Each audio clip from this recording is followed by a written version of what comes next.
Siamo all'ingresso dell'unità operativa complessa di cardiologia dell'ospedale Garibaldi Inesima, diretta dal professore Michele Gulizia. Andiamo a sentirlo.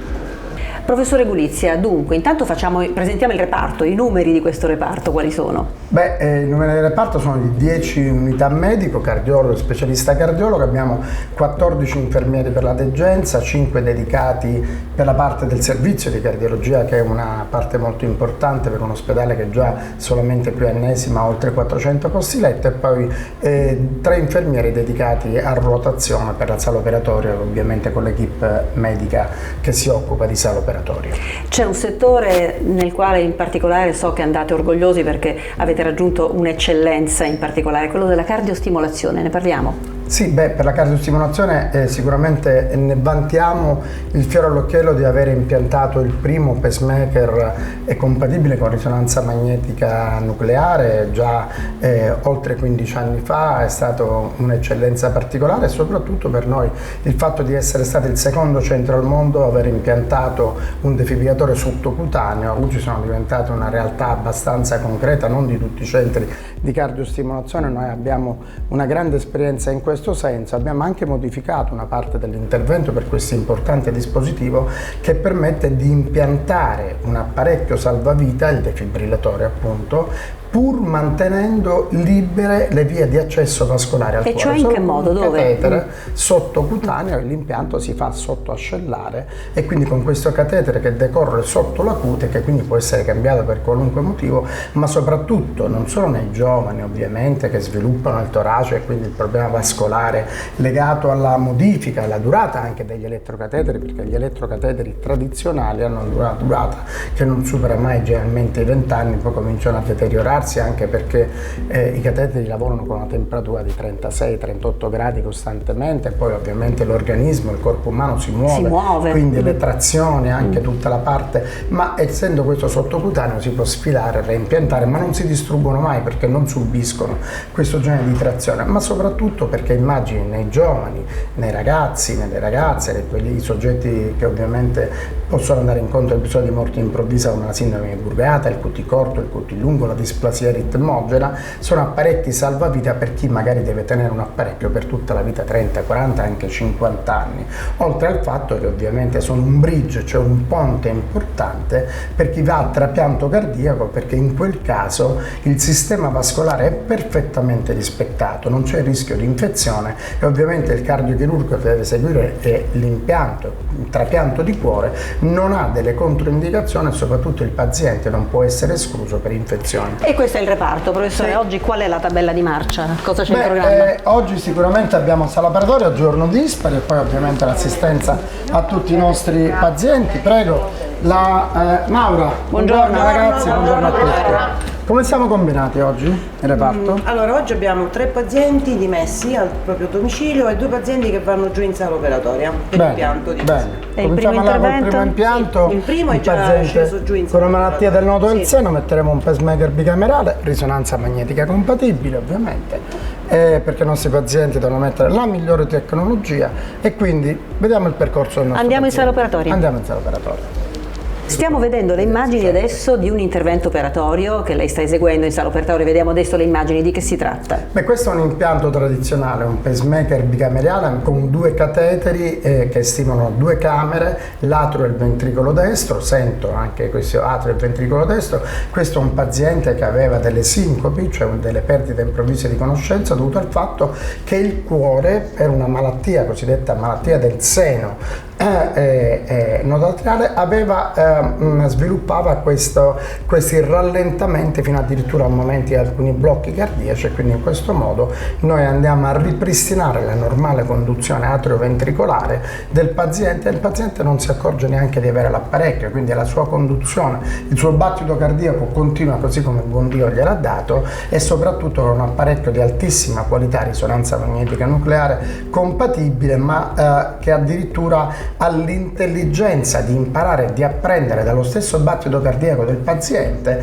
e che quindi eroga la stimolazione solo quando serve, minimizzando la stimolazione cardiaca e favorendo quella che è l'attività cardiaca stessa del paziente. Anche perché il paziente, nel momento in cui il suo cuore decide di non battere più, l'apparecchio interviene in quasi un millesimo di secondo, quindi non c'è nessuna differenza rispetto al battito cardiaco. L'unità operativa complessa di cardiologia qui al Garibaldi Inesima è all'avanguardia anche per quanto riguarda lo scompenso, vero professore Gulizia? Beh sì, per lo scompenso cardiaco, diciamo, un altro nostro fiore all'occhiello di cui andiamo veramente fieri. Da molti anni siamo tra i primi nel programma nazionale esiti per lo scompenso cardiaco, abbiamo la più bassa mortalità d'Italia insieme a altri 5-6 centri, e questo sicuramente frutto di un intenso lavoro di tutti i miei collaboratori, sia medici che infermieri, e di un'attenta ovviamente osservanza di quelle che sono le linee guida per lo scompenso cardiaco. Oggi un paziente con scompenso cardiaco e poi un'insufficienza cardiaca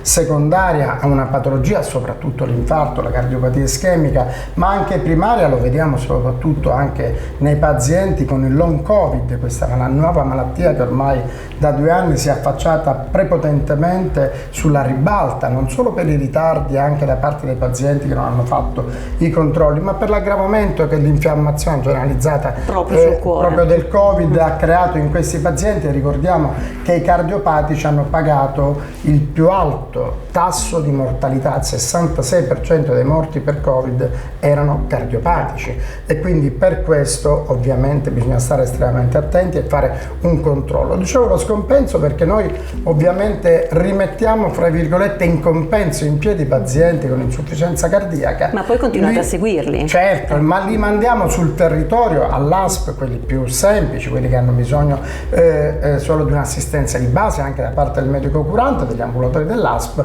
Tratteniamo e teniamo legati a noi i pazienti più complessi, alcuni vanno incontro ovviamente a procedure di rivascolarizzazione, altri a impianto di defibrillatori o di CRT, questo importante pacemaker che permette con o senza il defibrillatore di resincronizzare e quindi di far sì che si appai la contrazione uniforme del ventricolo sinistro di questi pazienti, altri perché hanno bisogno di fare le nuove terapie farmacologiche che grazie a Dio proprio in questi ultimi mesi sono a disposizione anche in Sicilia e che permettono a questi pazienti di cambiare la qualità della vita. Specialmente in cardiologia la prevenzione è uno dei fattori fondamentali. Tra l'altro il professore Gulizia è presidente di uno degli enti di ricerca più importanti, la Fondazione per il tuo cuore.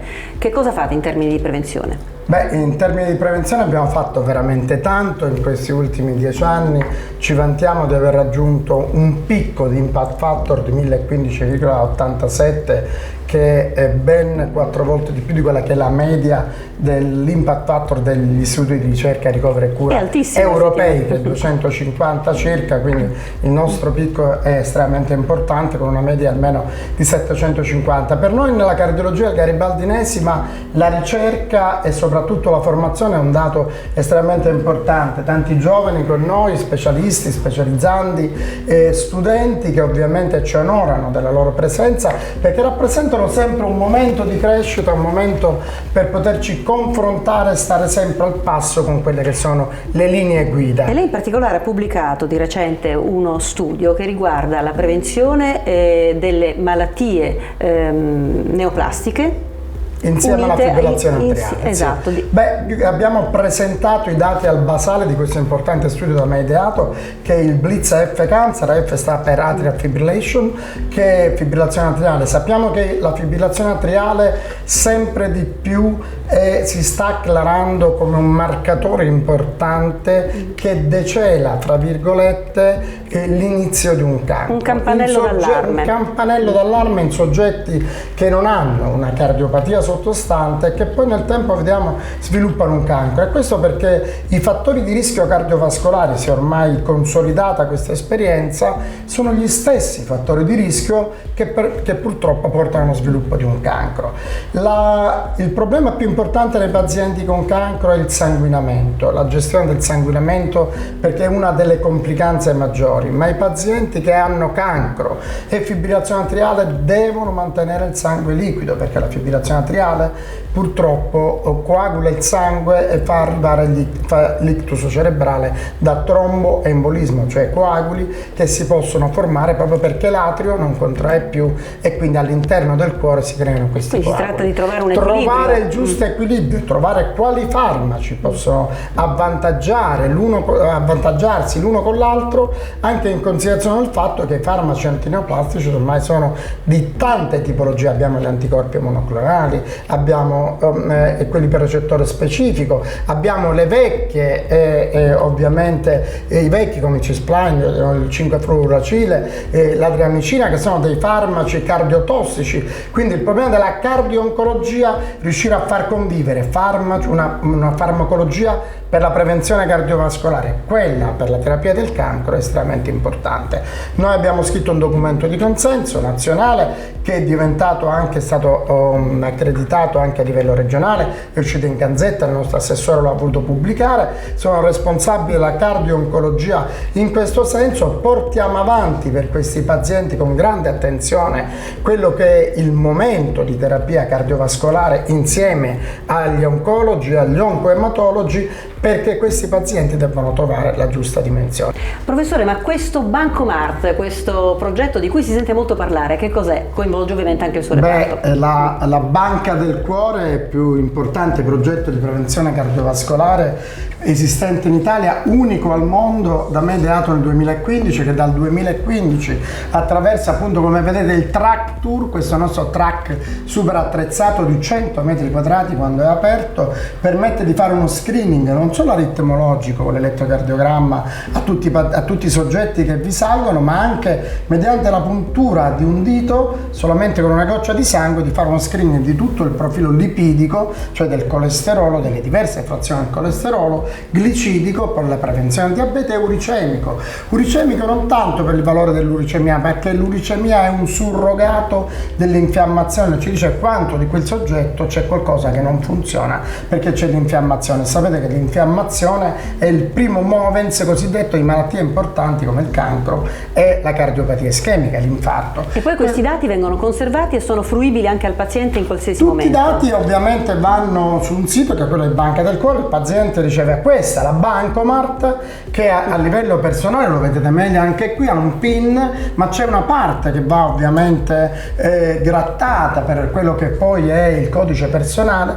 Il paziente può utilizzarla da qualsiasi parte del mondo, basta avere un collegamento a internet, lo può cedere al proprio medico curante o in caso di emergenza al pronto soccorso, perché vedano non solo tutte le patologie del paziente, tutte le terapie assunte, le allergie, l'elettrocardiogramma, ma anche i consumi alimentari, qual è l'abitudine di quel paziente, e questo diventa ovviamente salvavita, è un passaporto per la salute. È una cosa che noi abbiamo realizzato e che gode dell'alto patrocinio della Presidenza del Consiglio dei Ministri, del Ministero della Salute, dell'Istituto Superiore di Sanità, da RAI Sociale, ma anche di ANCI Federsanità e del Dipartimento Nazionale di Protezione Civile, perché da ben 7 anni giriamo l'Italia in 35 città per 3 giorni. Basta andare sul sito a vedere qual è la città più vicina. Gratuitamente i nostri cardiologi si mettono a disposizione per il rilascio di queste carte. Ed è ovviamente un progetto della Fondazione per il Tuo Cuore. È un progetto, sì, della Fondazione per il Tuo Cuore e dei cardiologi ospedalieri dell'AMCO.